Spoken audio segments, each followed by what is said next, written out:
मोक्षमार्गस्य नेतारं भेतारं कर्म भूभृताम् ज्ञातारं विश्वतत्त्वानां वन्दे तद्गुणलब्धये वन्दे तद्गुणलब्धये।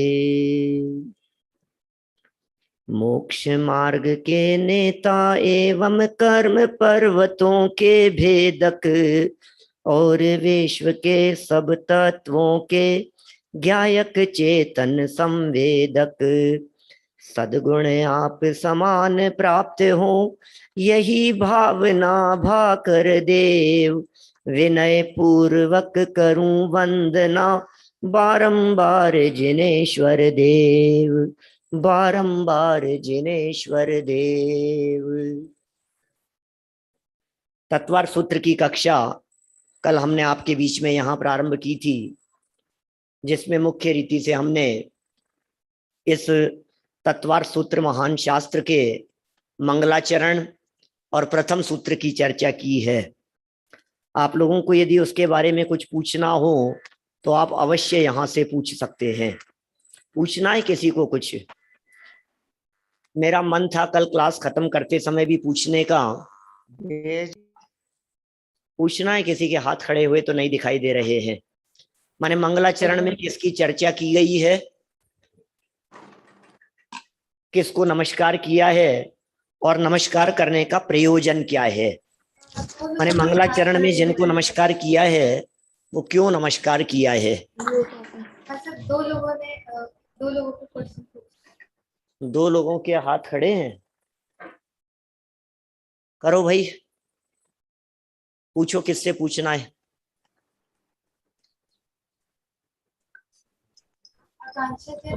पंडित जी, वो आपने बोला था कि आप पीपीटी भेजोगे, तो वो तो मिली नहीं है।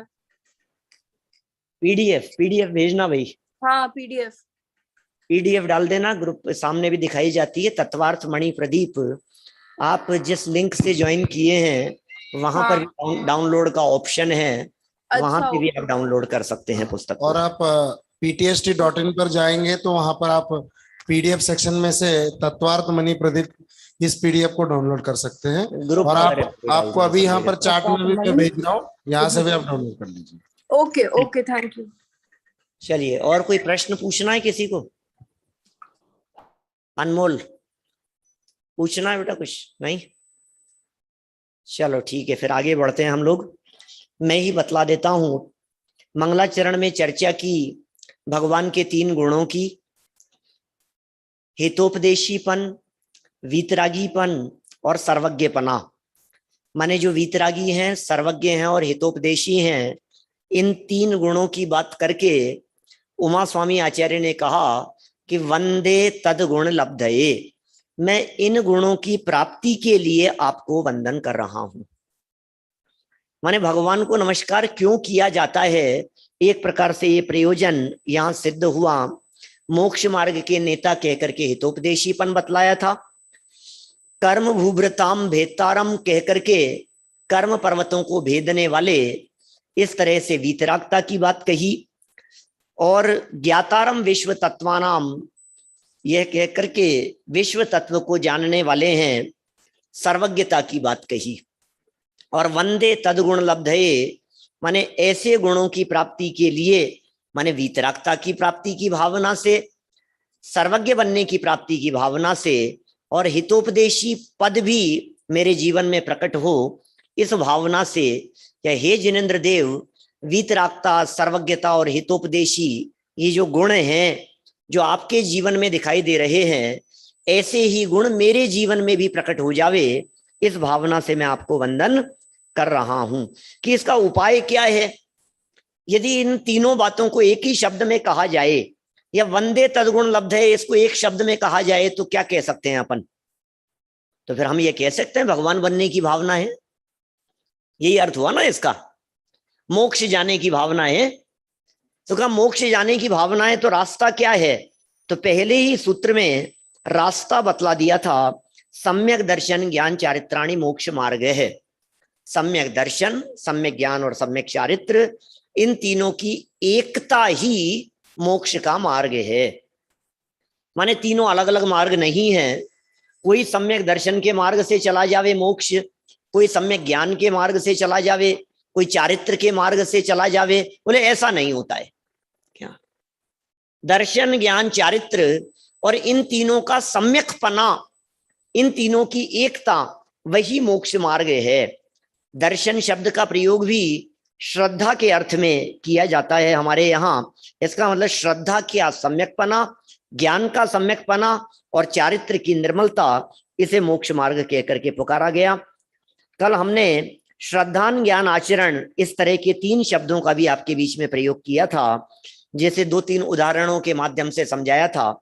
जैसे दवाई पर भरोसा, डॉक्टर और दवाई पर भरोसा, उसका ज्ञान और फिर सेवन, तब तबीयत ठीक होती है। अब कोई व्यक्ति दवाई पर भरोसा नहीं हो तो कुछ नहीं होगा उसको, और भरोसा तो हो, ज्ञान नहीं हो कैसे लेना है, और भरोसा और ज्ञान भी हो लेकिन सेवन नहीं करे तो काम नहीं होगा। तो इस तरह के उदाहरणों से चर्चा की थी। अंध, पंगु और आलसी, इसकी भी चर्चा की थी।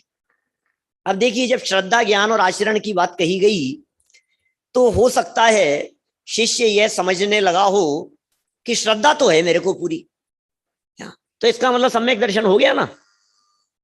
भाई जब मुझे श्रद्धा है और ज्ञान भी है मेरे पास में, ऐसा थोड़ी ना कि मेरे को ज्ञान नहीं है, और आचरण भी पालन करता हूं, तो मोक्ष मार्ग तो हो गया मेरे।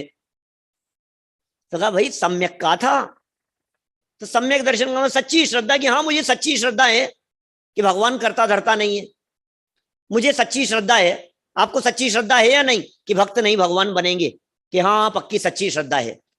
अरे भाई, सच्ची श्रद्धा माने सम्यक दर्शन का स्वरूप क्या है, माने किसे सम्यक दर्शन कहें, ये कह रहे हैं उमा स्वामी आचार्य दूसरे सूत्र में। तत्वार्थ श्रद्धानम सम्यक दर्शनम। सूत्र बोल सकते हैं आप लोग, रिपीट कर सकते हैं, याद भी होने चाहिए सबको ये सूत्र। क्या सूत्र है? तत्वार्थ श्रद्धानम सम्यक दर्शनम। सबको अनम्यूट भी कर सकते हैं, है ना? सबको अनम्यूट भी कर सकते हैं कि पूरी क्लास एक साथ, जैसे अपने महाविद्यालय में सब बैठे हैं तो बोलते हैं ना सब, ऐसा नहीं होता है। तत्वार्थ श्रद्धानम सम्यक दर्शनम। तो तत्वार्थ श्रद्धानम सम्यक दर्शनम क्या मतलब है इसका? इस सूत्र का क्या अर्थ है? तो कहा तत्व और अर्थ, तत्व और अर्थ श्रद्धानम सम्यक दर्शनम। अरे बहुत सारे लोग तो 7 तत्वों की श्रद्धा को सम्यक दर्शन समझते हैं, जबकि यहां तत्व श्रद्धानम सम्यक दर्शनम नहीं लिखा है। सूत्र देखिए ध्यान से, क्या लिखा है सूत्र में। दूसरे सूत्र में तत्वार्थ, तत्व नहीं, अर्थ नहीं, तत्व भी और अर्थ भी, माने तत्व सहित अर्थ का श्रद्धान या अर्थ सहित तत्व का श्रद्धान, वो सम्यक दर्शन है। ये क्या होते हैं तत्व, क्या होते हैं अर्थ? तत्व माने क्या होता है और अर्थ माने क्या होता है? इस बात को बहुत अच्छे ढंग से दादा ने तत्वार्थ मणि प्रदीप नामक तत्वार्थ सूत्र की टीका में बहुत सुंदर ढंग से खोला है इस विषय को। 2 शब्द हो गए ना। श्रद्धान माने तो है विश्वास, तत्वार्थ श्रद्धान, श्रद्धान माने विश्वास, और सम्यक दर्शनम तो सम्यक दर्शन है। तो किसका विश्वास? बोले तत्वार्थ का। तो तत्व क्या होता है और अर्थ क्या होता है? तस्य भावस तत्वम। तत्व कहते हैं भाव को और अर्थ कहते हैं पदार्थ को। तत्व माने भाव और अर्थ माने पदार्थ। अब हो सकता है हमारे सामने बैठे हुए छोटे छोटे विद्यार्थी ये कहें कि पंडित जी हम अर्थ तो जानते हैं, हम तत्व नहीं जानते, क्योंकि मार्केट जाने का अपना काम नहीं पड़ता है ना। हम सब वस्तुओं को पहचानते तो हैं, हम पहचानते हैं ये लौकी है, ये टिंडा है, ये टमाटर है, हम पहचानते तो हैं, माने अर्थ तो जानते हैं। लेकिन तत्व कह रहे हो आप उनका भाव, हमें नहीं पता कि टमाटर क्या भाव आते हैं, हमें नहीं पता नींबू का क्या भाव है। भाव माने कीमत, भाव माने मूल्य, पैसे नहीं। भाव शब्द का मतलब है उसके गुण, धर्म, शक्तियां, उन्हें भाव कहते हैं। तत्व शब्द का अर्थ है भाव, वस्तु का भाव। आपका भी भाव है कुछ क्या भाई? आयुष, आर्यव, आपके भी भाव हैं कि क्या बात करते हो, हमें तो पता ही नहीं था हमारी कीमत की कीमत जाननी हो तो कभी कभी मनुष्य जन्म की दुर्लभता वाला प्रवचन सुन लो तो पता लगता है अरे अरे पंडित जी बहुत कीमत है अपनी, बहुत कीमत। अरे वो कीमत की बात नहीं है, वस्तु के भाव की चर्चा चल रही है। वस्तु का क्या भाव है? हर वस्तु का अपना भाव होता है, तो भाव भी पता हो और उस पदार्थ का भी पता हो। जब तक इन दोनों का पता नहीं हो तब तक वस्तु का श्रद्धान नहीं हो सकता।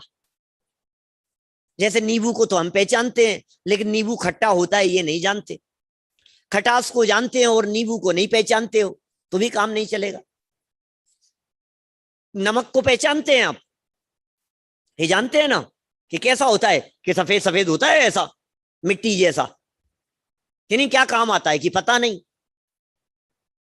तो आप नमक को तो जान रहे हैं लेकिन नमक के भाव को नहीं जान रहे हैं। खारापन ये नमक का भाव है, और नमक नाम का पदार्थ ये अर्थ है। दुनिया की सब वस्तुओं में इसी तरह से बात लागू होगी।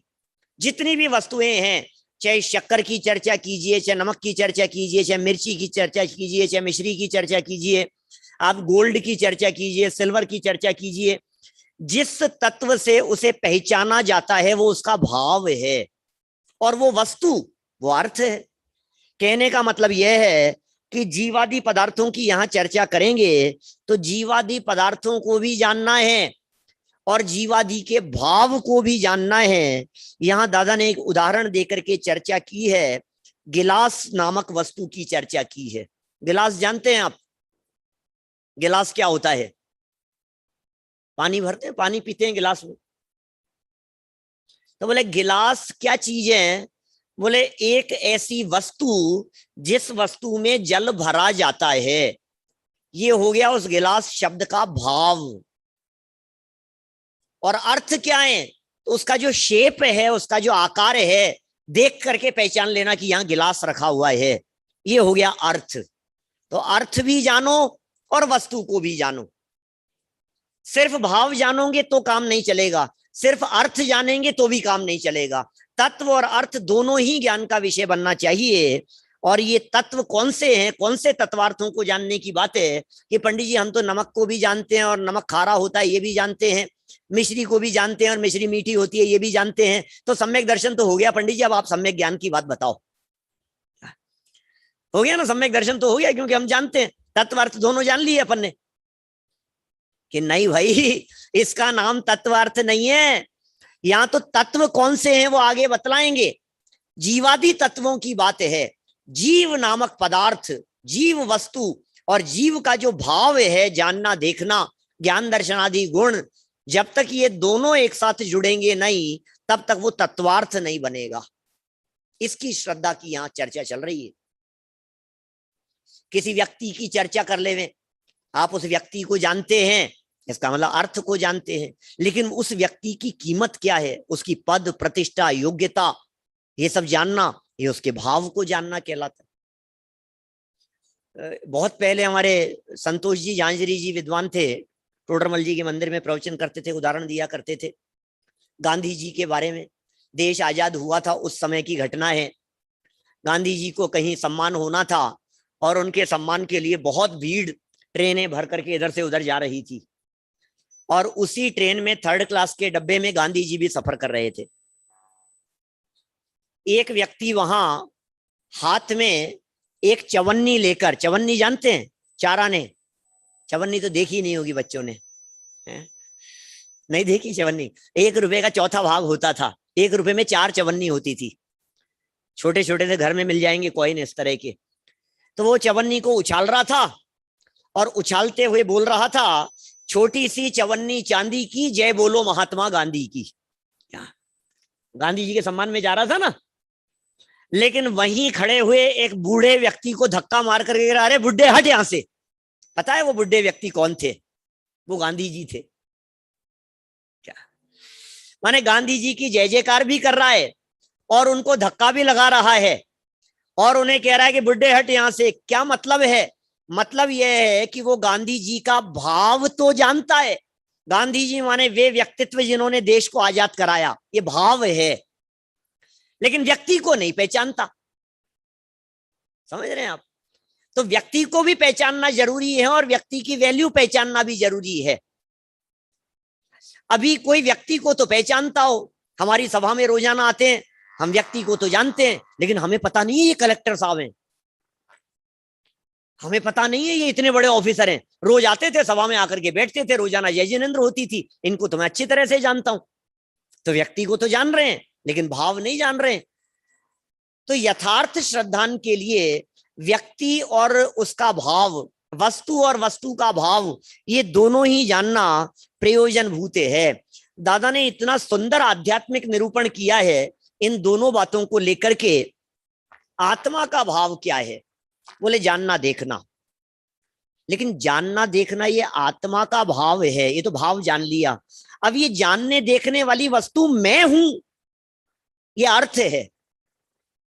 तो मैं और मैं जानने देखने वाला, मैं जानने देखने वाली वस्तु और मैं पुद्गलादि से भिन्न, ये जो भाव है, एक द्रव्य दूसरे द्रव्य का कर्ता धर्ता नहीं है, पुद्गलादि मुझसे भिन्न है, ऐसा पदार्थ का श्रद्धान होना, भाव सहित श्रद्धान होना, उसका नाम तत्वार्थ श्रद्धान है। जिनागम में कहीं कहीं तत्व श्रद्धान की चर्चा भी की है, कहीं अर्थ श्रद्धान की बात कही है, और कहीं तत्व और अर्थ दोनों के श्रद्धान की बात भी कही गई है। इसलिए कोई विरोध नहीं है। कहीं यदि तत्व श्रद्धान भी लिखा हो ना, तो ऐसा मत समझ लेना कि गलत है। जहां तत्व श्रद्धान लिखा हो वहां भी समझ लेना कि भाई अर्थ शामिल है। जहां अर्थ श्रद्धान लिखा हो वहां समझ लेना तत्व श्रद्धान भी शामिल है। जहां तत्वार्थ श्रद्धान लिखा हो वहां भी यही बात समझने योग्य है। तो इस तरह से ये तत्वार्थ श्रद्धान, तत्वार्थ श्रद्धानम सम्यक दर्शनम, इस सूत्र की संक्षिप्त चर्चा यहां हमने आपके बीच में की। अब प्रश्न खड़ा होता है कि साहब ये उत्पन्न कैसे होता है सम्यक दर्शन? तीसरे सूत्र की तरफ बढ़ते हैं। देखिए, अधिक विस्तार का तो अपने पास में अवकाश नहीं है, क्योंकि अपने को 7 दिन के अपने इस शिविर में पूरा करना है विषय। तीसरा सूत्र, तन निसर्गाद अधिगमाद्वा, तन निसर्गाद अधिगमाद्वा।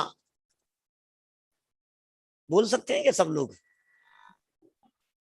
तन निसर्गाद अधिगमाद्वा। धीरे धीरे, जैसे मैं बोल रहा हूं जितनी स्पीड से उतनी स्पीड से बोलें। अनम्यूट कर ले सब, है ना? तन निसर्गाद अधिगमाद्वा, तन निसर्गाद अधिगमाद्वा, तन निसर्गाद अधिगमाद्वा। आप लोग सब न्याय व्याकरण पढ़ रहे हैं, कक्षाएं आप लोगों की चल रही है। देखो, सूत्र को तोड़ते हैं, थोड़ा सा टुकड़े करते हैं। यहाँ तन निसर्गात, तत्, क्या शब्द निकलेगा यहाँ? सबसे पहला शब्द तत्, डबल न है ना, त थ द ध न, तकार का नकार हो गया, प्रथम वर्ण पंचम वर्ण में बदल गया। पढ़े ना आपने ये सब सूत्र? तत्, पहला शब्द क्या है? तत्, तत् माने वह। निसर्गात, दूसरा शब्द क्या होगा? निसर्गात, और आगे क्या शब्द निकलेगा? अधिगमात वा। तत् निसर्गात अधिगमात वा। तत् माने वह सम्यक दर्शन, निसर्गात और अधिगमात, निसर्ग से और अधिगम से उत्पन्न होता है। 2 शब्द नए आ गए हैं यहाँ। नए नए विद्यार्थियों की दृष्टि से हमारे समाज के बहुत सारे स्वाध्यायी अभ्यासी लोग भी बैठे हुए हैं, उन्हें भी मजा आएगा, लेकिन नए नए विद्यार्थियों के भी ऊपर से नहीं जाए, इसलिए मैं बात धीरे धीरे से समझा रहा हूं। निसर्गज और अधिगमज 2 शब्द हो गए यहां। सम्यक दर्शन उत्पन्न कैसे होता है, ये प्रकरण चल रहा है। एक कहा निसर्ग से उत्पन्न होता है, दूसरा कहा अधिगम से उत्पन्न होता है। ध्यान देना, दो शब्दों में एक शब्द निसर्ग और बाद में लगा दिया ज। निसर्ग ज माने निसर्गज, जय जन्म का सूचक है। निसर्ग कहते हैं स्वभाव को। निसर्गज, निसर्ग से जन्म लेने वाला। निसर्ग शब्द का अर्थ है स्वभाव। निसर्ग जैसे कहते हैं ना नैसर्गिक, निसर्ग से बना नैसर्गिक। अजय जी, निसर्ग से बना नैसर्गिक, स्वाभाविक। ये तो इसका नैसर्गिक गुण है। नैसर्गिक प्रज्ञा का धनी है। नैसर्गिक माने स्वाभाविक।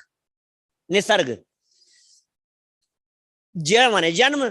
तो निसर्गज, निसर्ग से जिसका जन्म हुआ हो, स्वभाव से ही पैदा हो जावे, उसका नाम है निसर्गज। दूसरा शब्द क्या है? अधिगमज। अधिगम माने होता है ज्ञान। अधिगम शब्द का अर्थ ज्ञान, और जय माने जन्म लेना। तो जो किसी के ज्ञान कराने से जन्म लेवे, किसी के उपदेश से जो सम्यक दर्शन हो, उसका नाम है अधिगमज। दो शब्द हो गए। निसर्गज किसे कहा? नहीं बोलेंगे? अनम्यूट करो। देखो, निसर्गज माने निसर्ग यानी स्वभाव, तो जो स्वभाव से जन्मा हो। निसर्गज माने जो स्वभाव से जन्म लेवे, उसका नाम निसर्गज। चलो, अधिगमज का अर्थ कौन बतलाएगा? बोलो भाई, सर्वज्ञ। सर्वज्ञ को स्क्रीन पर लाया जाए। जो ज्ञान से जन्म होता है उसे अधिगमज कहते हैं। हाँ, ज्ञान का मतलब उपदेश से। जो सम्यक दर्शन उपदेश पूर्वक हो, उसका नाम है अधिगमज।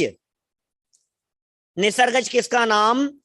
स्वभाव से हो। जैसे कोई व्यक्ति बैठा हुआ है, कोई उपदेश देने वाला नहीं है, कोई समझाने वाला नहीं है, और बैठे बैठे ही एकदम उसे सम्यक दर्शन की प्राप्ति हो गई, तो हम कहेंगे ये निसर्गज सम्यक दर्शन है।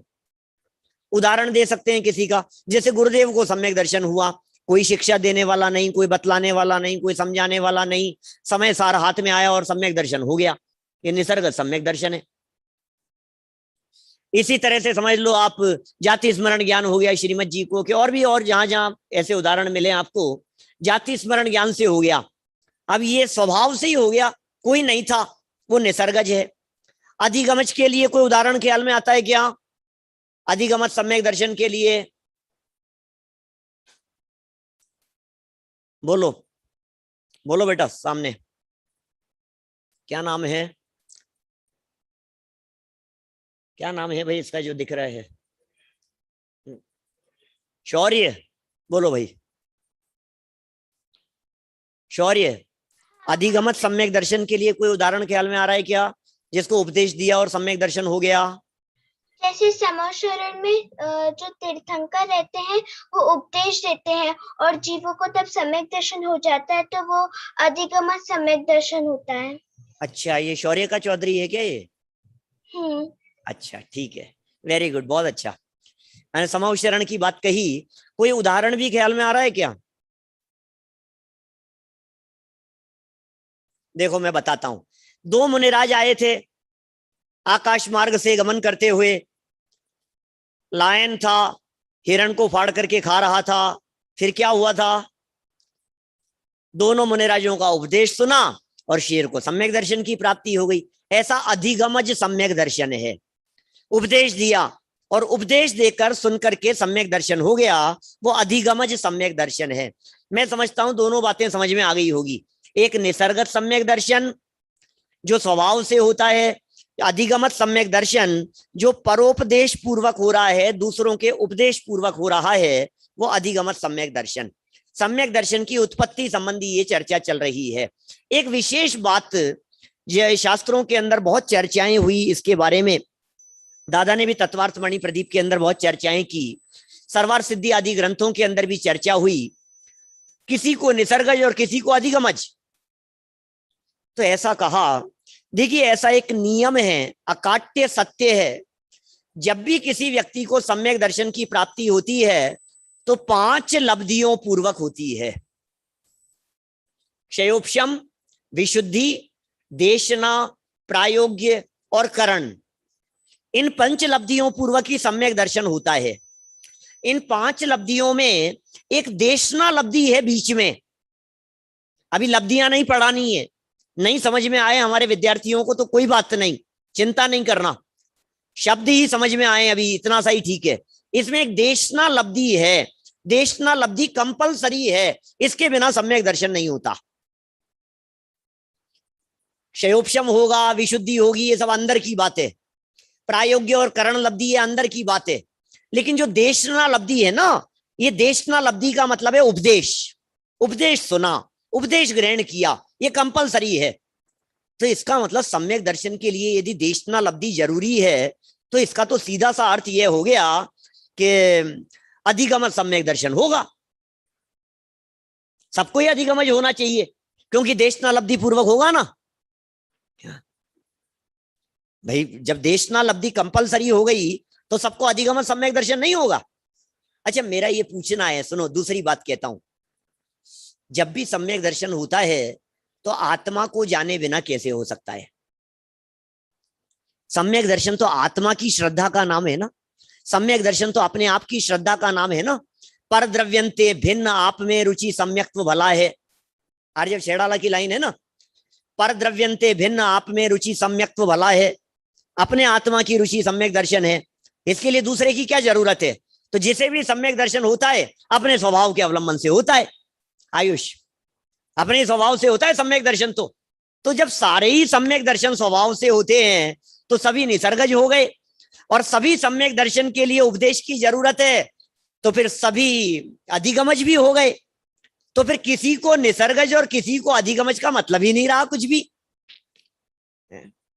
बात समझ में आ रही है क्या क्या कह रहा हूं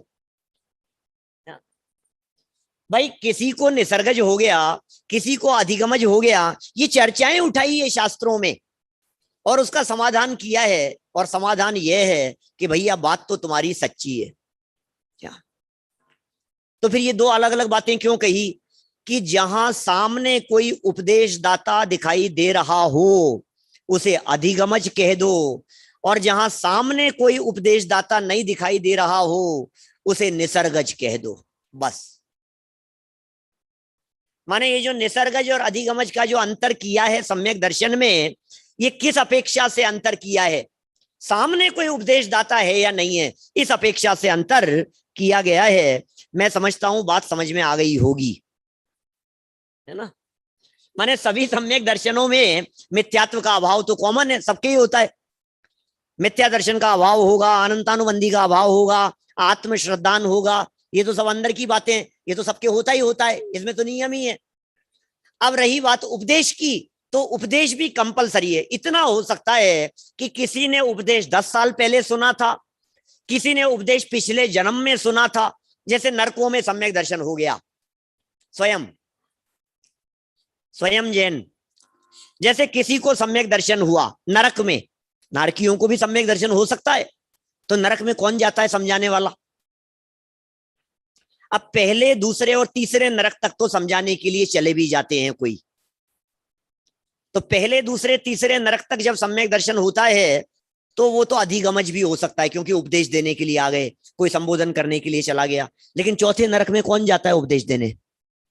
5वें में तो कोई जा ही नहीं सकता है उपदेश देने के लिए, पढ़ाने के लिए।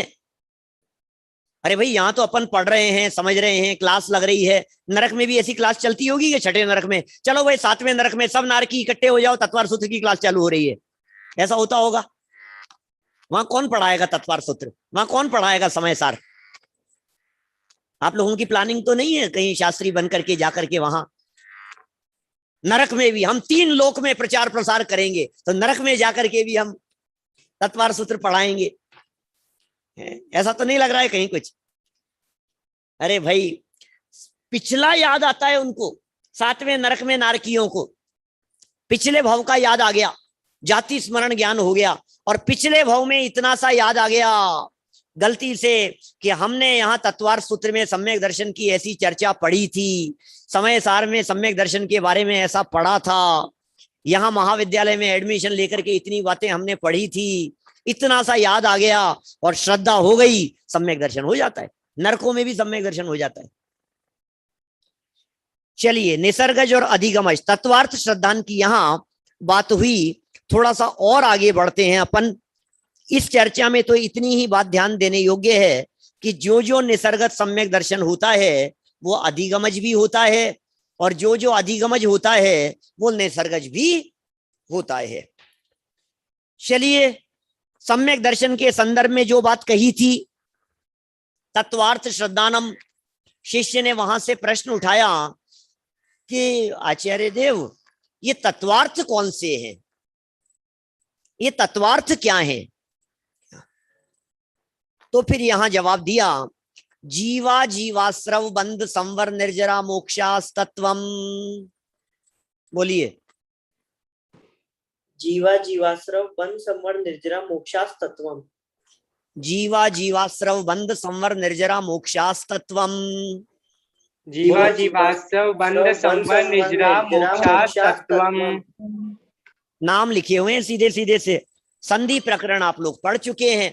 संधि विच्छेद कीजिए इसका, सूत्र का संधि विच्छेद कीजिए फटाफट। कैसे करेंगे? जीवा जीवा, ये 2 बार जीवा जीवा लिखा है भाई। हाँ देखो, ध्यान देना, बहुत सारे साधर्मी लोग भी जो सुन रहे हैं व्याकरण नहीं जानते हैं, लेकिन सूत्रों को व्याकरण जाने बिना समझ में नहीं आएंगे। कौन सी संधि लागू होती है यहाँ? जीव अजीव आश्रव बंध संवर निजरा मोक्ष। हाँ देखिए, मैं बोलता हूं यहाँ जीव, फिर इसके बाद में आ की मात्रा दिख रही है, यहाँ से लिखेगा अ, अजीव, फिर जीवा जीवा, फिर आगे लिखा है आश्रव, आ तो लिखा ही नहीं है यहाँ। तो अजीव के बाद में जो आ की मात्रा है ना, वहां से निकला आ, आश्रव। फिर बंद शब्द दिखाई दे रहा है, संवर भी दिख रहा है, निर्जरा भी दिखाई दे रहा है, और मोक्षाह, मोक्ष, तत्वम, ये तत्व हैं। तो साहब ये तत्व हैं कि तत्वार्थ हैं? तत्वार्थ श्रद्धान कहा था ना, नाम तो यहाँ तत्व के ही बतलाए हैं, अर्थ के तो बतलाए ही नहीं है कि भैया तत्व से अर्थ पहचाना जाता है। इसलिए ये तत्व की बात कर रहे हैं, ये ही तत्व भी हैं और ये ही अर्थ भी हैं। 7 तत्वों के नाम यहाँ हो गए, जीव अजीव आश्रव बंध संवर निर्जरा और मोक्ष। इसमें जीव क्या है कि मैं जीव हूं, जानने देखने वाला, ये तो जीव तत्व की बात हो गई। अजीव तत्व क्या है? जो जानता देखता नहीं है, सुख दुख का अनुभव नहीं करता है, जिसमें ज्ञान दर्शन नहीं पाया जाता है, वो अजीव तत्व है। यद्यपि उमा स्वामी आचार्य स्वयं ही इनकी चर्चा आगे करेंगे, आप लोगों के कोर्स में भी है, 5वें अध्याय तक कोर्स में है आपके। अपन चलाएंगे शिविर के बाद में, जब कभी अवसर मिलेगा आगे बढ़ेंगे ना, तो 5वें अध्याय में अजीव तत्व की चर्चा है और 4 अध्यायों में जीव तत्व की चर्चा है। उपयोगो लक्षणम कह करके जीव तत्व की व्याख्या कर दी। जीव किसका नाम है? जानने देखने वाला, वो जीव तत्व है। अजीव तत्व कौन है? तो कहा पुद्गल धर्म धर्म आकाश काल, ये अजीव तत्व है। चेड़ाला में भी पढ़ रहे हैं आप लोग। आश्रव किसे कहते हैं? कर्मों का आना, वो आश्रव कहलाता है। आने का द्वार, वो आश्रव कहलाता है। आकर के रुक जाना, वो बंद कहलाता है। कर्मों का रुकना वो बंद है। फिर कर्मों का आना रुक जाना, माने कर्म नहीं आवे, ये जो डाटा लगा दिया, ढक्कन लगा दिया, इसका नाम है संवर। निर्जरा माने धीरे धीरे कर्मों का छूटना, और पूरी तरह से कर्मों का छूट जाना वो कहलाता है मोक्ष। नाव के उदाहरण से बतलाया जाता है, सब आत्मार्थी लोग जानते ही हैं, विद्यार्थियों ने भी शायद कभी सुना होगा। नाव है मान लीजिए, और उस नाव में छेद हो गया है, पानी में है, तालाब में है, नदी में है, छेद हो गया, अब छेद में से पानी आने लगा। तो जो पानी आ रहा है ये आश्रव है, वो छेद ही आश्रव है, पानी के आने का द्वार। और आते हुआ पानी उस नाव में एकत्रित होता चला जा रहा है, इकट्ठा हो रहा है, वो बंद हो गया। अब संवर किसका नाम? वो छेद रोक दो जिसमें से पानी नहीं आए, उसका नाम है संवर। लेकिन जो भरा हुआ पानी है उसे धीरे धीरे निकालना, ये निर्जरा। और पूरा पानी निकाल देना, इसका नाम मोक्ष। बराबर? ये तो बहुत आसान हो गया पंडित जी। तो फिर तो हमें मोक्ष प्राप्त करने के लिए नदी में जाना पड़ेगा, नाव में है? अरे तो नाव का मोक्ष हुआ है, अपना थोड़ी ना हुआ है। तो कर्म से जब मुक्ति होगी, इसी तरह से समस्त कर्म जब छूट जाएंगे तो अपना मोक्ष होगा। इनमें देखिए सातों तत्वों का एक व्यवस्थित क्रम है। दादा ने बहुत सुंदर क्रम बतलाया है। तत्वार्थ मणि प्रदीप, पेज नंबर दिखाइए 27 स्क्रीन पर, 27 नंबर पेज। नीचे बोल्ड लेटर्स के अंदर कुछ 5 लाइनें लिखी है। 27 नंबर पेज पर देखो। ये स्क्रीन पर दिखाते हैं, ये यूट्यूब पे नहीं दिखता है क्या? दिखता है भाई साहब।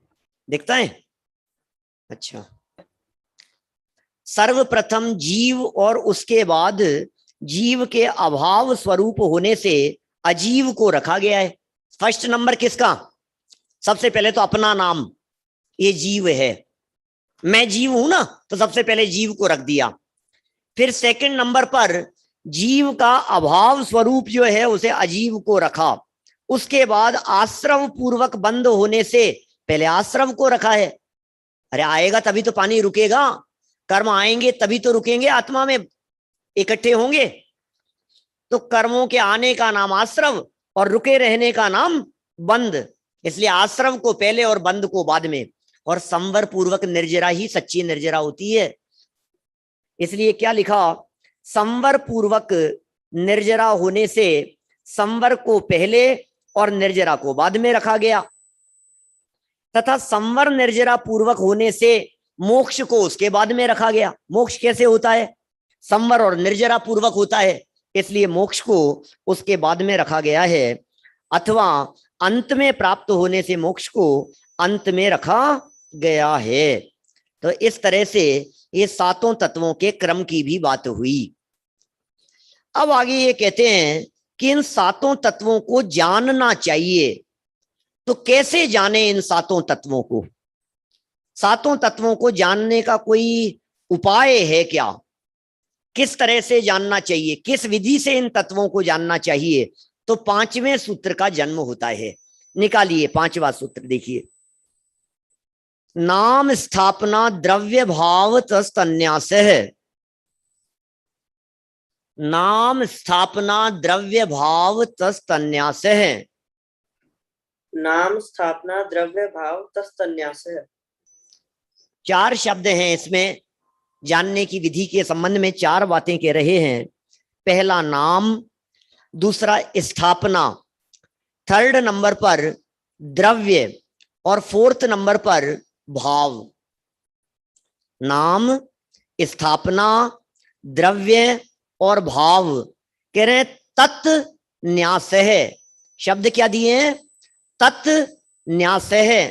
तत् माने वह और न्यास माने होता है ज्ञान। तत् माने वह, तत् न्यास है, उनका ज्ञान होता है इन सब से।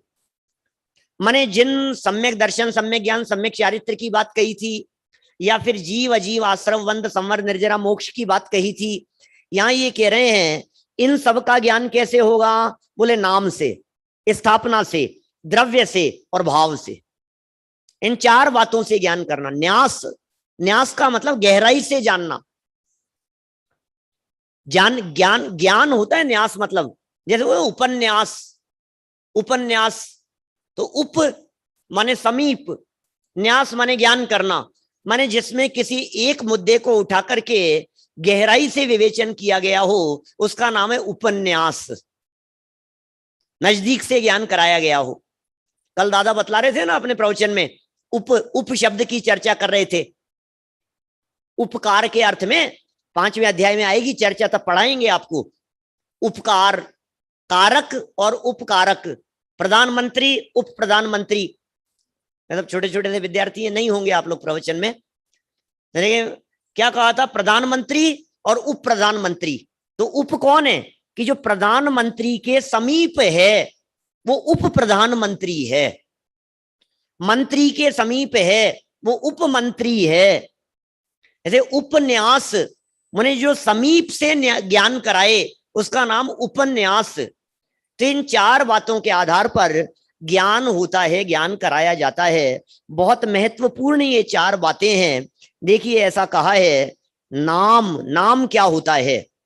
खोलिए तत्वार्थमणि प्रदीप, सामने देखो लिखा है, पेज नंबर 29, फर्स्ट नंबर का पॉइंट निकालिए, 29 पेज पर फर्स्ट नंबर पॉइंट दिख रहा है आप सभी को? गुण दोष आदि की अपेक्षा बिना किसी स्थान, व्यक्ति या वस्तु का नामकरण करना ये नाम निक्षेप है। निक्षेप क्या होता है? निक्षेप, इन चारों को निक्षेप भी कहते हैं। नाम, स्थापना, द्रव्य, भाव, इन्हें निक्षेप कहते हैं। निक्षेप, निक्षेप माने होता है धरना, निक्षेप माने होता है रखना। तो नाम रखा है किसी का, स्थापना निक्षेप, द्रव्य निक्षेप से, भाव निक्षेप से, वत्थु प्रमाण विषयम नए विषयम हवई वत्थु एकंसम जम दो ही निर्णय अट्ठम तम निक्षेपे हवई विषयम।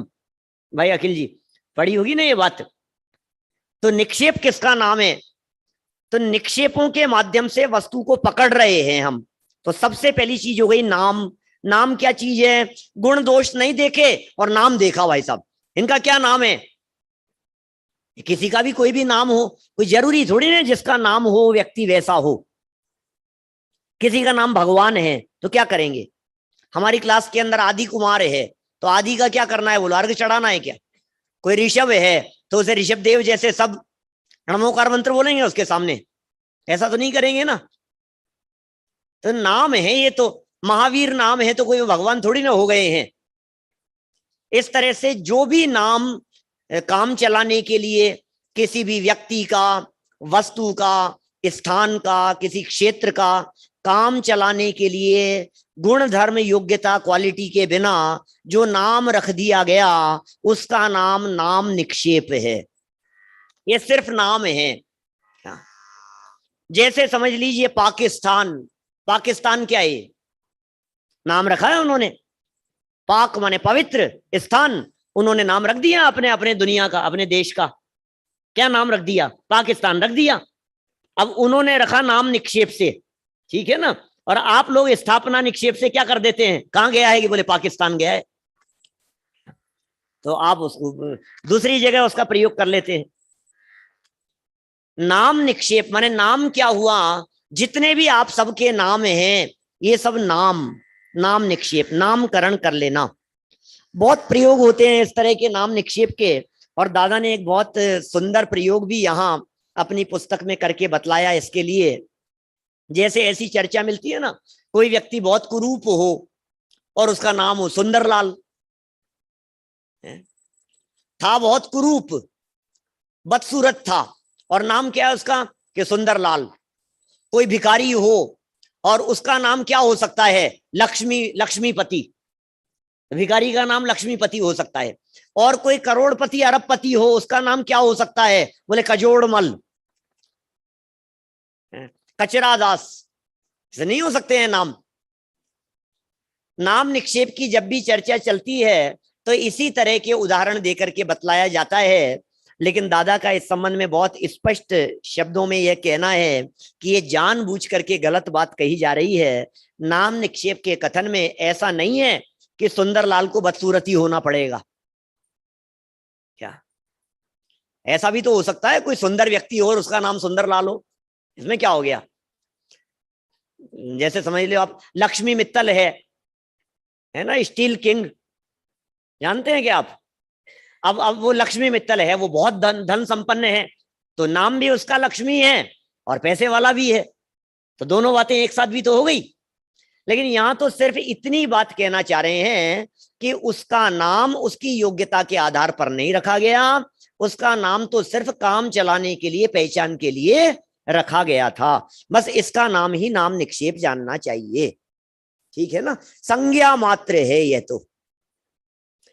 चलिए दूसरे निक्षेप की तरफ बढ़ते हैं अपन। सेकंड पॉइंट पढ़िए जरा, क्या लिखा है दादा ने बहुत सरल शब्दों में। वहीं पेज नंबर पे खोलिए, यह वह है। इस प्रकार अन्य वस्तु में किसी अन्य वस्तु का प्रतिनिधित्व स्थापित करना, ये स्थापना निक्षेप है। क्या कहा? ये वही है, एक वस्तु में दूसरी वस्तु की स्थापना कर दी जाती है। स्थापना कैसे करते हैं? वो वस्तु तो नहीं थी, ऐसा थोड़ी ना, नमक में नमक की स्थापना नहीं हो सकती है, लड्डू में लड्डू की स्थापना नहीं हो सकती है, लेकिन किसी और चीज में लड्डू की स्थापना हो सकती है। मैं ऐसा कह सकता हूं आपसे, देखो जैसे मान लीजिए ये लड्डू है, मान तो सकते हैं ना, जब कभी भी हम ऐसा कहते हैं, जैसे मान लीजिए, मान लो, अब ये जो मान लो जो कहा गया, नहीं ये इसको क्या कहा था, ये क्या है, क्या चीज है ये अनिका, ये क्या है? अरे भाई साहब ये क्या है? ये तो मोबाइल है। कि मोबाइल नहीं, लड्डू है, लड्डू। अभी तो कहा था, भूल गए क्या? ये क्या चीज है? जैसे ये लड्डू है, जैसे लड्डू कह करके पुकार रहे हैं ना, बोर्ड पर समझाते हैं, देखो यहाँ हिमालय इस जगह पर, और ये हिमालय से यहाँ ये गंगा नदी गिरी, और ये कहाँ आ गई? बंगाल की खाड़ी में जाकर के गिर रही है। ठीक है, अब समझाते हुए गंगा नदी के बारे में विस्तार से समझाया, और विद्यार्थी से पूछा, बताओ हिमालय से लेकर के, गंगोत्री से लेकर के बंगाल की खाड़ी तक ये गंगा नदी का विस्तार कितना है, कितने किलोमीटर है? सर मैं बताऊं? क्या बोलो कितना है? कि सर 1 फीट का। कि दिमाग ठीक है तुम्हारा? 1 फीट दूरी है? कि सर 1 फीट ही तो है। अरे ये तो समझाया था। क्या इसमें तो जगह को मान करके समझाया, मान लो ऐसा, ये है नहीं ऐसा, इस जगह पर गंगा है नहीं, इस जगह पर क्या है? जैसे कल हमने समझाया था ना, ये मुट्ठी बंद करो तो ऐसा, और ये हाथ करो तो ऐसा। ये स्थापना की है। स्थापना 2 प्रकार से होती है, एक तदाकार स्थापना होती है, एक अतदाकार स्थापना होती है। शास्त्रों में तदाकार और अतदाकार के रूप में स्थापना को 2 प्रकार से कहा गया है। जिस व्यक्ति की स्थापना की जा रही है, उसी आकार वाला यदि कोई पदार्थ है तो वो तदाकार स्थापना उसमें हो सकती है। जैसे गांधी जी की मूर्ति में गांधी जी की स्थापना, ये तदाकार है। आर्जव, गांधी जी की मूर्ति, और ये कहा कि ये कौन है? बोले गांधी जी है। अपने यहाँ सर्किल है ना टोडरमल स्मारक के पास में, वहां कौन है, कौन खड़े हुए हैं वहां पे? बोले गांधी जी। गांधी जी खड़े हैं अभी भी? कितने सालों से खड़े हैं? देश आजाद कराने के बाद में यहीं आकर के खड़े हो गए होंगे? अरे नहीं नहीं, यहाँ तो जो मूर्ति बनी है उस मूर्ति में गांधी जी की स्थापना कर दी है। क्या? तो ये जो स्थापना हुई है इसका नाम है तदाकार स्थापना। ठीक है, और दूसरी होती है अतदाकार स्थापना। अतदाकार स्थापना कैसे? किसी भी वस्तु में किसी भी चीज की स्थापना कर दी जाए। शतरंज का उदाहरण दिया जाता है। अपन जो पुष्प वगैरह चढ़ाते हैं, पूजन करते हैं कभी, तो पुष्प चढ़ाते हैं ना। पुष्प क्या होते हैं? पीले चावलों को पुष्प कहते हैं अपन। अब ये पीले चावल पुष्प तो नहीं है, लेकिन पीले चावलों में पुष्प की स्थापना कर दी। दीप, दीपम निर्वपामीति स्वाहा, नैवेद्यम निर्वपामीति स्वाहा। तो आप क्या चढ़ा रहे हैं नैवेद्य के नाम पर? नारियल की गोले की चिटक चढ़ा रहे हैं, छोटे छोटे से पीस चढ़ा रहे हैं उसके, और आपने क्या कहा? ये नैवेद्य है। हमने क्या कहा? ये दीप है, ये दीप है। आपने फल बोला तो फल में एप्पल केला तो चढ़ाया नहीं, हमने बादाम चढ़ाया और कहा फलम निर्वपामीति स्वाहा। तो बादाम में फल की स्थापना, यह अतदाकार स्थापना है। वो जो चिटक थी नारियल की गोले की, उसमें हमने नैवेद्य की स्थापना कर दी। ये सब अतदाकार स्थापना के उदाहरण हैं। बिना आकार प्रकार वाली शतरंज की गोटियों में ये हाथी है, ये घोड़ा है, इस तरह की स्थापना, ये अतदाकार स्थापना है। और तदाकार स्थापना उसी तरह के आकार वाली गोटियों में, जैसे घोड़े का शेप बना हुआ है, शतरंज खेलते हैं ना, तो घोड़े का शेप बना हुआ है, ये क्या है भाई साहब? ये घोड़ा है, और घोड़ा खो गया मान लीजिए, तो अब 32 काठियों में से एक घोड़ा खो गया, तो अब शतरंज फेंक देंगे ना, अब तो नई खरीद के लानी पड़ेगी। अब क्या करेंगे? तो हमने क्या किया, जब शतरंज खेल रहे थे तो खेलते खेलते उस घोड़े की जगह पर हमने एक चौक का टुकड़ा उठाया और चौक के टुकड़े को वहां रख लिया। एक पत्थर का टुकड़ा लिया, उस पत्थर के टुकड़े को वहां रख लिया घोड़े की जगह पर। अब वो पत्थर का टुकड़ा कैसे चलेगा कि 2.5 कदम चलेगा, 2.5। पत्थर का टुकड़ा कि नहीं, वो पत्थर नहीं है, वो घोड़ा है। क्या माने, हमने उस पत्थर के टुकड़े में घोड़े की स्थापना कर दी। तो इस तरह स्थापना निक्षेप से भी वस्तु को पहचाना जाता है, वस्तु को जाना जाता है। ठीक है ना? नाम निक्षेप से जान लिया वस्तु को, ये क्या चीज है, ये नाम जाना। ये वस्तु, एक वस्तु में दूसरी वस्तु की स्थापना कर दी, ये स्थापना निक्षेप से वस्तु को पहचान लिया। जैसे अनजान व्यक्ति है, आपकी उस शतरंज की कांटियों को निकाला और उसमें एक खो गया था और आपने किसी में स्थापना कर रखी थी, तो सामने वाला ये क्या है, ये इसके अंदर ये क्या रखा हुआ है, तो आप बतलाते हैं इसमें इसकी स्थापना की हुई है। ऐसे स्थापना निक्षेप। हमारे वीतरागी भगवान है, जिनेंद्र देव की प्रतिमाएं, ये सब तदाकार स्थापना है। जैसे भगवान हैं, जैसे समूह शरण में भगवान विराजमान थे अशोक जी भाई साहब, वैसे के वैसे भगवान को हमने यहाँ जिन मंदिर में वीतरागी प्रतिमाएं उनके प्रतिकृति रूप से विराजमान कर दी। देखो, प्रतिष्ठा का व्यवहार भी उसी आधार पर चल रहा है। एक महत्वपूर्ण बात मैं ये कहना चाहता हूं यहां कि जो प्रतिष्ठा होती है भगवान की, जिनेंद्र देव की है, तीर्थंकर आदि की, इनकी स्थापना अचेतन में तो की जा सकती है, चेतन में इनकी स्थापना नहीं होती। माने जहां पूज्यत्व का व्यवहार होता है उनकी स्थापना किसी चेतन में नहीं की जाती है। आपने ध्यान दिया होगा, कभी पंचकल्याणक प्रतिष्ठा महोत्सव आदि देखे होंगे, बहुत इंद्र बनाए जाते हैं, किसी को राजा बना दिया, यहां तक कि किसी को तीर्थंकरों के, बाल तीर्थंकरों के माता पिता तक बना दिया। लेकिन कहीं ऐसा देखा आपने कि किसी बालक को भी बाल तीर्थंकर का रोल दे दिया गया? ऐसा नहीं हो सकता, क्योंकि वहां पूज्यत्व का व्यवहार चलता है। ऐसा नहीं हो सकता कि आज पालना झूलन का कार्यक्रम है तो इस पालना झूलन में क्या करें, अरे हमारे आज ही घर में बच्चे का जन्म हुआ है, एक काम करो शाम को पालना झूलन के अंदर हमारे बच्चे को झुला लेना। नहीं हो सकता ना ऐसा।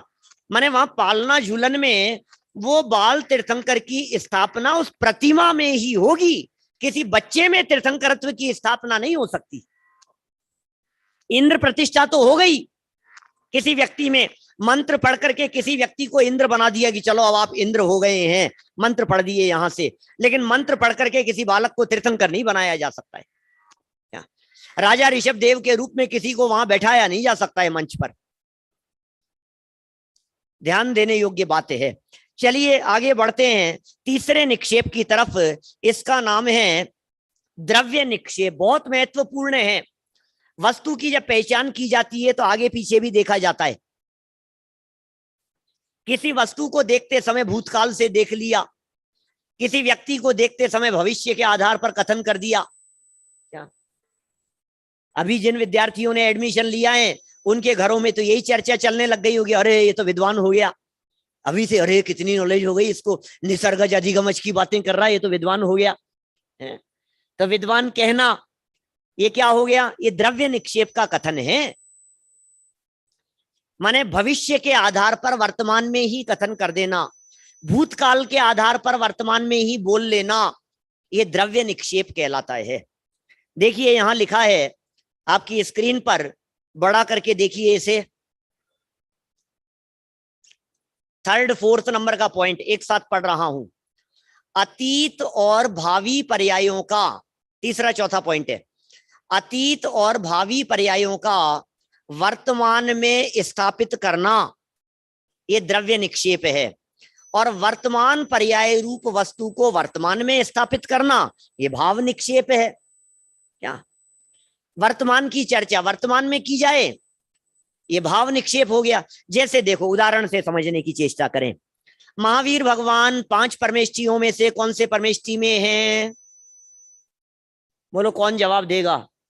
मेरे को एक तो बच्चों के नाम इतने दूर स्क्रीन है ना, वो नाम ही नहीं दिखते और पहचान है नहीं बच्चों से। आयुष, महावीर भगवान कौन से परमेष्ठि हैं?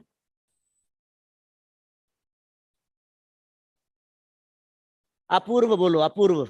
अपूर्व का हाथ खड़ा है, अनम्यूट किया जाए इसे। वर्तमान में तो वे सिद्ध परमेष्टि है। शाबाश। तो महावीर भगवान को सिद्ध परमेष्टि देखना, ये भाव निक्षेप का कथन है। वर्तमान अवस्था से देखा गया है उन्हें, और उन्हीं महावीर भगवान को 24वें नंबर के तीर्थंकर, तीर्थंकर तो अरिहंत होते हैं, उन्हें अरहंत कहना, ये द्रव्य निक्षेप का कथन होगा। समझ में आ गई क्या बात? अरे बहुत तरह के प्रयोग बतला सकता हूं मैं आप लोगों को, अभी इतने प्रयोग हो सकते हैं, हजारों प्रयोग मिलेंगे। आपको पता है भरत चक्रवर्ती कहां से मोक्ष गए? कोई बात नहीं, उत्तर आता हो या नहीं आता हो, मुझे तो द्रव्य निक्षेप बतलाना है। भरत जी आज भी चक्रवर्ती ही दिखाई दे रहे हैं हमारे को, ये द्रव्य निक्षेप है। जब भी हम भरत जी का नाम लेते हैं, अपने आप ही उनके नाम के साथ में जोड़ देते हैं चक्रवर्ती, चक्रवर्ती। अरे भरत चक्रवर्ती, भरत भगवान क्यों नहीं कह रहे हो आप? क्या भरत भगवान है ना, लेकिन फिर भी हम उन्हें कहें भरत चक्रवर्ती। इसी तरह से इंद्रभूति गौतम गणधर, इंद्रभूति गणधर, अब ये गणधर है कि भगवान है? अब भगवान होते हुए भी आप उनको गणधर ही कह रहे हो। माने पास्ट लाइफ के आधार पर देखा गया, ये द्रव्य निक्षेप के आधार पर किया गया कथन है। ऐसे बहुत तरह की बातें हो सकती है इस तरह की। कभी हम रावण की चर्चा करते हैं, रावण कौन से नरक में है? कि पंडित जी तीसरे नरक में, कि पक्का तीसरे नरक में है। तो फिर यह अंतिम संस्कार किसका किया था? जब रावण मरा था और रावण का अंतिम संस्कार कर दिया गया था, तो फिर वो तीसरे नरक में कैसे चला गया? कि नहीं, वो जो सीता थी ना, सीता, वो सीता का जीव वो तीसरे नरक में जाकर रावण को संबोधन करने के लिए गया। अब गजब हो गई भाई साहब, एक देवगति का जीव एक नारकी को संबोधन करने के लिए गया, और हम क्या कह रहे हैं? सीता रावण को संबोधन करने के लिए गई। न तो सीता है और न रावण है। अच्छा, सीता वहां जाकर के रावण से मिलने के लिए पहुंची और नरक के दरवाजे पर जाकर के कहा कि मुझे रावण से मिलना है, कि नहीं यहाँ कोई रावण नहीं रहता है। क्या क्या जवाब मिलेगा वो लोग? क्या कहेंगे कि नहीं मैं रावण से मिलने के लिए आई हूँ, देवगति से आई हूँ, मुझे पता लगा है यहाँ रावण आए हुए हैं, मुझे रावण से मिलना है, उनको संबोधन करना है। तो मिलेंगे कहीं रावण? हे रावण रावण रावण, यहाँ कोई रावण नहीं रहता है। तो हमने जो ये रावण देखा है, ये भूतकालीन पर्याय के आधार पर कथन किया है। ऐसे ही महापद्म तीर्थंकर की चर्चा, कहाँ है महापद्म तीर्थंकर? कौन है? तो राजा श्रेणी को महापद्म कह देना। ऐसे बहुत तरह के प्रयोग हो सकते हैं। अभी तो हमारे पास में सीमित समय है, फिर कभी चर्चा चलेगी तो और आगे विस्तार से बतलाएंगे। चलिए, चौथा पॉइंट था भाव निक्षेप, जो जैसा है उसे वैसा कहना। वर्तमान में जो वस्तु जैसी है उसे वैसा ही कहना, यह भाव निक्षेप का कथन है। माने एक देव था, उसे देव कहना, यह भाव निक्षेप का कथन है। और यदि वे देव भूत में जो थे उस आधार पर कहना, या भविष्य में जो होंगे उस आधार पर कहना, यह द्रव्य निक्षेप का कथन है। यहाँ आचार्य देव कहना चाहते हैं कि आप जब वस्तु की चर्चा कर रहे हैं, जीव अजीव आदि पदार्थों की चर्चा कर रहे हैं, रत्नत्रय की चर्चा कर रहे हैं, तो सबसे पहले तो नाम सीखिए। फिर कहीं किसी की स्थापना की गई हो तो उसे भी जानिए, और भूत भावी से भी उनको देखिए, और वर्तमान अवस्था में वो क्या है उसको भी जानिए। इस तरह से यहाँ कहा नाम स्थापना द्रव्य भाव तत्सन्यास है। नाम स्थापना और द्रव्य भाव से पदार्थ को जानने के लिए यहाँ बात कही गई। ये 4 प्रकार से पदार्थों को जानने की बात कही गई है। इस तरह अपनी आज कितने सूत्रों की चर्चा हुई है? 5 सूत्रों तक की अपनी चर्चा हुई है। सामने बहुत छोटे छोटे से विद्यार्थी मुझे दिखते रहते हैं, इसलिए मन होता है कि बहुत धीरे धीरे चलाऊं, और सारे विद्यार्थियों को देख करके भाव इसी तरह का बन पा रहा है। कि हम इस शिविर में पहला ही अध्याय चलाएंगे। वैसे तो मैं इतना भी कर सकता हूं कि एक पीरियड में पूरा तत्वार सूत्र भी पढ़ा सकता हूं, और पढ़ाया है। मेरा एक प्रवचन YouTube पर उपलब्ध है जिसमें सिंगल प्रवचन में 357 सूत्र माने पूरा तत्वार सूत्र पढ़ाया है। एक भी सूत्र छोड़ा नहीं है, क्या एक भी सूत्र नहीं छोड़ा, हर सूत्र को टच किया और एक ही प्रवचन में पूरे तत्वार सूत्र के 357 सूत्रों को पढ़ाया। कि पंडित जी प्रवचन कितने घंटे का था? 10 घंटे बोले थे कि 12 घंटे? ये नहीं, सिर्फ 1-1.25 घंटे का प्रवचन होगा, है ना। उसमें पूरे तत्वार सूत्र के सभी सूत्रों की चर्चा की है। तो विस्तार तो बहुत हो सकता है और संक्षेप भी बहुत हो सकता है, लेकिन यहाँ इतना विस्तार तो किया ही जाना चाहिए कि हमारे कनिष्ठ उपाध्याय और वरिष्ठ उपाध्याय के जो नए नए विद्यार्थी हैं, जिन्होंने अभी टोडरमल महाविद्यालय देखा भी नहीं है, और भी महाविद्यालयों के जो विद्यार्थी कनिष्ठ वरिष्ठ में पढ़ने वाले, चाहे वे बांसवाड़ा के हों, चाहे वे कोटा के हों, उदयपुर की हमारी बालिकाएं शाश्वत धाम की हैं, भोपाल के विद्यार्थी हैं, सब जो सामने दिखाई देते हैं ना, तो इन्हें देख करके ऐसा लगता है कि हम इस शिविर में धीरे धीरे चलते हुए पहले अध्याय की चर्चा अपेक्षित विस्तार से, थोड़ा समझ में तो आए, इतने विस्तार से हम चर्चा यहाँ करेंगे। 2-3 मिनट में और ले सकता हूं, क्योंकि अपने बाद में कोई क्लास दूसरी है नहीं। आप लोगों को यदि इन 5 सूत्रों में किसी को भी कुछ पूछना हो तो हाथ खड़ा कीजिए, फटाफट बोलिए, अनम्यूट करो भाई, फटाफट करते जाओ। पंडित जी, हाँ, सारे सम्यक दर्शन जीव निसर्गज होंगे, क्यों अधिगमज होंगे, क्योंकि वो अपने पिछले भव में भी वो ज्ञान लेके ही आए होंगे। हाँ सही बात है। देखो बहुत सुंदर प्रश्न है समकित का सामने से, कि सारे ही सम्यक दर्शन निसर्ग अधिगमज ही होंगे, क्योंकि पिछले भव से उपदेश सुन करके आए हैं। लेकिन भैया यहाँ उपदेश नहीं मिल रहा है ना उनको, अभी पिछली बात याद आई है, अभी उपदेश नहीं दिया है ना। जैसे अभी दिमाग में कोई बात याद आ गई आपको, तो कहां से समझ में आई कि नहीं पहले की पढ़ी हुई थी, कि किसने पढ़ाई थी, कि मुझे याद तो नहीं आ रहा किसने पढ़ाई थी। तो कैसे पता लगा कि बस आ गई दिमाग में? तो दिमाग में आ गई, इसका नाम है निसर्गज, अपने आप ही आ गई, इसका नाम है निसर्गज। और जहां सामने व्यक्ति दिखाई दे रहा है, पढ़ाने वाला व्यक्ति दिखाई दे रहा है, समझाने वाला दिखाई दे रहा है, उसको समझ लीजिए आप अधिगमज। ठीक है, और बोलो। पंडित जी, जैसे आपने स्थापना निक्षेप में बताया एक तदाकार और एक अतदाकार, इसमें आपने गांधी जी की प्रतिमा का एग्जाम्पल दिया था। तो उसमें सपोज गांधी जी की प्रतिमा अगर पत्थर की है, तो फिर तो वो अतदाकार निक्षेप हुआ, क्योंकि वो दूसरे पदार्थ में कर रहे हैं। नहीं, ऐसा नहीं है बेटा, ऐसा नहीं है। देखो दूसरे पदार्थ की बात नहीं है, स्थापना तो दूसरे पदार्थ में ही की जाती है। स्थापना हमेशा दूसरे पदार्थ में की जाएगी, ये व्यक्ति, ये वस्तु, और स्थापना की इसमें, ठीक है। तो दूसरे में तो है, लेकिन गांधी जी की शक्ल में ही स्थापना की, इसलिए तदाकार, तत् आकार, वैसा ही आकार है ना। हम ऐसा नहीं कर सकते कि किसी भी व्यक्ति को बिठा दिया, हमने कहा ये गांधी जी हैं, ये हो गई अतदाकार, है ना। इसे गांधी जी कहना ये अतदाकार है, और गांधी जी की शक्ल दिख रही है, पूछा कौन है, कहा ये तदाकार है। जैसे कभी कभी बच्चे ऐसे प्रश्न करते हैं ना कि 3 मूर्तियां लगी हुई थी सामने, एक गांधी जी की, एक नेहरू जी की, और एक सुभाष चंद्र बोस की, और तीनों पर माला चढ़ाई गई। थोड़ी देर बाद में देखा कि वहां गाय आकर के और सुभाष चंद्र बोस की माला को भी खा गई, और नेहरू जी की माला को भी खा गई। गांधी जी की माला को क्यों नहीं खाया? पता है आपको? क्योंकि उनके हाथ में लकड़ी थी। तो जिनके हाथ में लकड़ी है वो लकड़ी वाले दिखाई दे रहे हैं ना, ये तदाकार स्थापना है। माने गांधी जी की मूर्ति बनेगी तो ऐसी नहीं हो सकती है सूट पहन करके गांधी जी की मूर्ति बना दी, फिर कोई पहचानेगा ही नहीं। ठीक है ना, चलो और बोलो।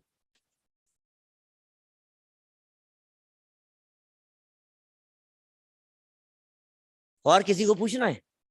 हो गया, चलिए ठीक है। जनवाणी स्तुति बोलते हैं, कल मिलेंगे अपन लोग, आगे बढ़ेंगे। थोड़ा सा पढ़ करके आना, थोड़ा यहाँ पढ़ाएंगे। जावाणी के ज्ञान ते सूझे लोकालोक, सोवाणी मस्तक नमो सदा देत हूँ धूक। 9 बार नमो कर नमो हरिहंता नमो सिद्धांत।